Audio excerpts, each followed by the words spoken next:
Arini po ang niluto ko. O, togi po ang ulam natin ngayon mga kaibigan. Ito po yung nabili ko ng isang araw Dinampot ko sa tindahan at pag uwi ko sa bahay naisip ko ano ba gagawin ko din Kasi ang aking nabili parang kakarimpot lamang parang isang tasa lamang ito. Siyempre iisip tayo ng paraan kung paano natin ilalahok ito at maging isang masarap na ulam ang toge. Ganito po ang naisip ko. Ditagtarin po muna natin yan ng lumit-liit pagkahugas. Para pong hindi gusto yung ating toge, lagyan natin ng konting repolyo. Ganito po ang hiwa. Ganito muna ang gagawin natin syempre. Lulutuin po muna natin at igigisa natin itong ating mga gulay. Uunahin ko na po itong ating repolyo at itong repolyo medyo matigas-tigas. Yan nilutuin natin sandali. Siguro yung mga 2 minuto para lumambot. Kinakailangan malambot po ito. Haluin natin ng konti. Lagyan na po natin ng konting paminta. Konting asin. At sige, diretso po ang pagluluto natin hanggang sa lumambot. Pagkatapos po ng 2 minuto, lahukan na po natin ng bawang. At yung ating natirang sibuyas. Lagyan ko na po ng 1 kutsarang oyster sauce para may konting tamis. Haluin po natin sandali. Kapag malambot na po yung ating repolyo, tsaka po natin ilagay itong ating tinadkad na toge. Naging ulam yan. At medyo dumadami ng konti dahil nilahukan po natin ang ating kapiranggot na repolyo. Yan lang ang unang bahagi palamigin nyo muna Kapag malamig na, isalin nyo po sa isang malukong. Lahukan po natin ang kinchay, maraming kinchay. Masarap ang kinchay din sa ating lulutuin Lagyan po natin 2 hanggang 3 kutsara ng cornstarch. Ganon din po ang harina. Konting pamintang durog, konting asin. Haluin po muna natin sandali yan at na magkasama-sama. Tsaka natin isama itong ating giniling. Kahit ano pong klaseng karne ang ilagay nyo, ito po yung giniling na baboy. Kakamayin ko na at nang tuluyang magkahalo-halo lahat yung ating ricado. Yun.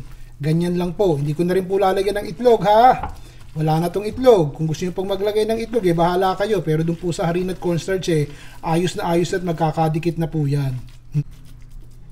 Basta itong gagawin natin, sasarasahan din po natin magpainit po muna tayo ng mantika.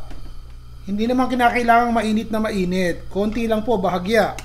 At baka naman kasi pag mainit na mainit yung mantika, masunog po yung ating ibabaw, yung paligid, pero yung loob hilaw. So yan lang po katamtaman lang ang init. Kung mapapansin nyo pong pare-pareho ang hugis at laki nitong aking niluluto, mangyari po hinulma ko dun sa hulmahan ng matamis yung ating cookies. Kung po ginawa ko at bago ko prito, nilagay ko muna sa freezer ng mga kalahating oras para po tumigas-tigas. Kaya magandang tignan. Yun po kung meron lang kayo. Ang apoy po hindi malakas, katamtaman lamang at pagkatapos po ng 3 minuto, ito ibabaliktad ko na. Nakita nyo po, luto yung ibabaw pero yung loob hilaw pa. Ibaliktad na po natin at yung kalahati naman, yung ilalim naman ang maluto. Huwag pong masyadong mainit ang apoy At hindi naman po todo mantika ang inilagay ko din Nakita nyo hindi nakalubog sa mantika. Lutuin po natin yung kabila. Ganda Pagkatapos po ng 3 minuto, ito po'y hilaw. Teka nga muna, patayin muna natin ang apoy at nang maintindihan nyo sinasabi ko. Kung gusto nyo pong ituloy ito ng talagang lutong-luto, lutuin nyo po talaga ng mga 10 minuto at medyo makapal itong ating ginawa. Ngayon, ang gagawin ko po, tinanggal ko muna sa kawali kasi po pwede nating i-bake yan hanggang sa tuluyang maluto. Hindi nyo po kinakailangan gawin yun Pwede nyo pong idiretso ito ng pagpiprito hanggang sa tuluyan ng matusta. Okay? Tinanggal ko lang po at ilalagay ko sa oven at iluluto ko ng panibagong 10 minuto ng bandang 350 degrees Fahrenheit. Ganun din po ang gagawin ko din sa second batch. Hindi ko na ipakikita sa inyo at kuhang-kuha nyo na ang aking iminuestra sa inyo kanina. Ganun din po gagawin ko. Ito pong salsa, hindi na natin aartihan Mura na lang ang mga ricado nito. Basta wag hindi lang magkaroon ng sabaw. Lagay po tayo ng konting bawang. Mga 5 piraso. Sige, diretso. Hindi na po tayo maglalagay ng ketchup. Ito na lamang, pampapula, atsuete. Di mapula na rin. Haluin po natin sandali at baka masunog yung ating bawang. Pagkatapos lagyan po natin ng toyo, 2 kutsarang toyo. Huwag lang hindi magkalasa at magkaroon ng konting sabaw-sabaw ng konti para marami ang makakain. Konting pamintang durog.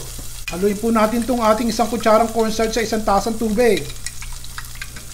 O ilagay nyo na po. Haluin po natin nang lumapot-lapot ng konti. Naku po, nasunog na yata yung bawang. Pasensya na. Teka nga, ulitin ko. Ulit ha. Isang tasang tubig at saka po isang kutsarang cornstarch. Medyo 10 piraso yung ating bola-bola eh. Baka kumonti ang sarsa eh. Dinagdagan ko ulit. Tuyuan po natin sandali. O siya, pakuluin po natin yan. Gusto nyo ba lagyan ng katitik na mantikilya para medyo creamy-creamy yung dating? Bahala na po kayo. Amutin nyo yung pampalaman nyo sa pandesal kaninang umaga. Lagyan nyo na po ng kahit na anong berde, yung inyong sarsa. Kahit po malunggay, dahon ng kangkong o kamote man lang. Para maganda at masustansya at mura-mura lang naman po yung gulay na yun eh. O, ganyan. Lalagay ko na po itong ating bola-bola na malalaki. 10 piraso po ire, mga kaibigan. Sino magsasabing yung kalahati niyan eh, toge at saka repolyo. Papatayin ko na yung apoy at matutuyo po eh. E then, medyo madami-dami makakain. Kakaiba pa sa paningin. Yung bang may konting sarsa eh, 2 subo din yun, mairaraos din. O, tapos. O, ganyan po. May kinahantungan din yung toge. Masarap yan, oh. Matipid pa. Basta diskarte lang po kinakailangan para makaraos tayo sa pang-araw-araw. Pasok po ba sa budget natin, ire? Damihan nyo na lang po ang kanin. Oh, magugustuhan po siguro ito ng anak nyo. Kung ako tatanungin nyo eh, sapak na sapak po ito sa lasa. Narinig po ang niluto ko, oh. Nagustuhan nyo po ba? O di nakaraos? Hanggang sa susunod po muli, si Ron Bilaro.